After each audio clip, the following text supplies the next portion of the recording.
Good morning, student. I, Dr. Durga Tamsar, department of psychology, महिला college Chaibasa. पिछले class में step in psychological research में मैंने आप लोगों के साथ कुछ स्टेप डिस्कस किए थे।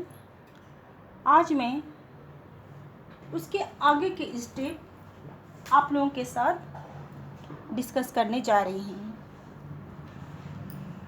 मनोवैज्ञानिक शोध का अगला स्टेप सैंपल अर्थात प्रतिदर्श का निर्माण करना होता है।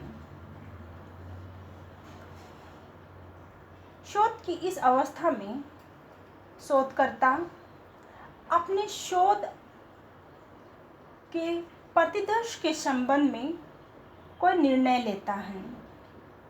इस स्टेज में शोधकर्ता यह निर्णय लेता है कि किस प्रकार के सैंपल का व्यवहार शोध अध्ययन में किया जाएगा। शोध के लिए जो सैंपल का उपयोग किया जा रहा है उसका आकार क्या होगा, किस एज ग्रुप के सब्जेक्ट को सैंपल के तौर पे लिया जाएगा आदि महत्वपूर्ण बिंदुओं पर शोधकर्ता निर्णय लेता है। जैसे कि शोधकर्ता यह निर्णय ले सकता है कि शोध उद्देश्य के अनुसार आकस्मिक सैंपल,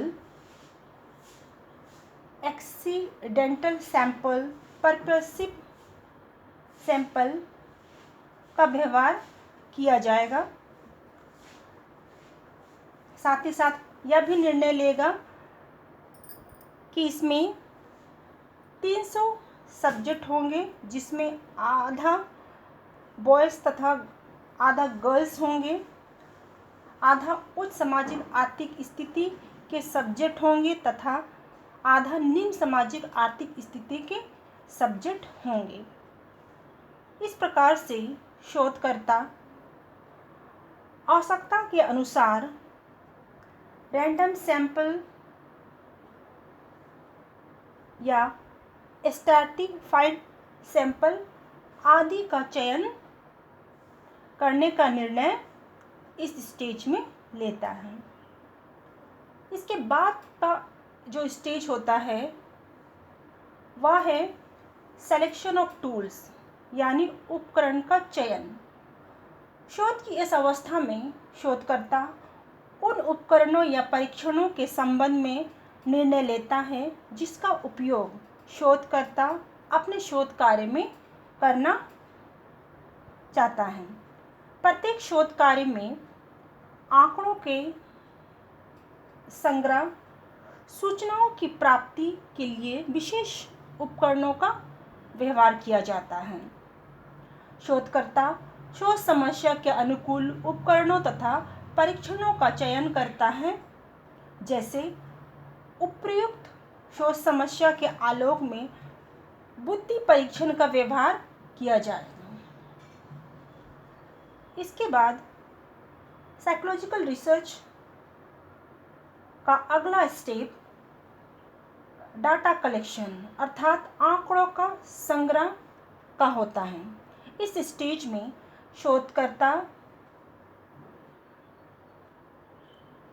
विभिन्न उपकरणों के व्यवहार के बाद जो परिणाम या रिस्पॉन्स प्राप्त होते हैं उसे कलेक्ट कर लिया जाता है। फिर उसके अनुकूल स्टैटिस्टिकल यानी सांख्यिकीय विधियों के द्वारा प्राप्त आंकड़ों का विश्लेषण तथा निरूपण किया जाता है। अगले स्टेप में कोडिंग तथा एनालिसिस का काम किया जाता है। इस स्टेज में शोधकर्ता प्राप्त आंकड़ों को डाटा शीट पर अंकित करके मैनुअल की सहायता से इसके अंक प्राप्त करता है। शोधकर्ता को जो भी आंकड़े प्राप्त होते हैं उसे उचित स्थान पर अंकित करके उचित अंक निर्धारित किए जाते हैं। जैसे बुद्धि परीक्षण में प्राप्त आंकड़ों तथा सामाजिक आर्थिक स्थिति पर प्राप्त आंकड़ों को अलग अलग शीट पर अंकित करके मैनुअल की सहायता से अंक निर्धारित किया जाता है। इसके बाद मनोवैज्ञानिक शोध की अंतिम अवस्था होती है प्रिपरेशन ऑफ रिसर्च रिपोर्ट। इस अवस्था में शोधकर्ता अपने शोध कार्य के विभिन्न अवस्थाओं तथा प्राप्त परिणामों के संबंध में एक रिपोर्ट तैयार करता है। रिसर्च रिपोर्ट तैयार करने का मुख्य उद्देश्य सभी जागरूक तथा उत्सुक लोगों को यह बताना है कि यह शोध कार्य किस समस्या के समाधान के लिए किया गया है, इसके क्या परिणाम आए हैं आदि। इस प्रकार की रिपोर्ट से एक और शोधकर्ता को लाभ होता है तो दूसरी ओर सर्वमान्य लोगों के व्यवहारिक जीवन में लाभ पहुँचे, इस बात को ध्यान में रखना पड़ता है या रखा जाता है। रिपोर्ट तैयार करते समय कई बातों का भी ध्यान शोधकर्ता को रखना पड़ता है, जैसे रिपोर्ट की लंबाई मध्यम रखने का प्रयास किया जाता है।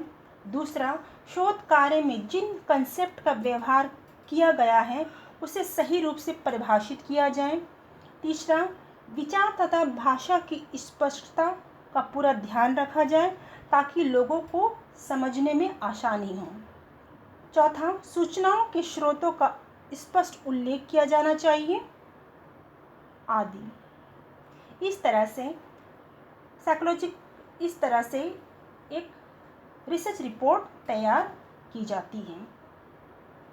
इस तरह से हम देखते हैं कि मनोवैज्ञानिक शोध में उपयुक्त सभी स्टेप सम्मिलित होते हैं।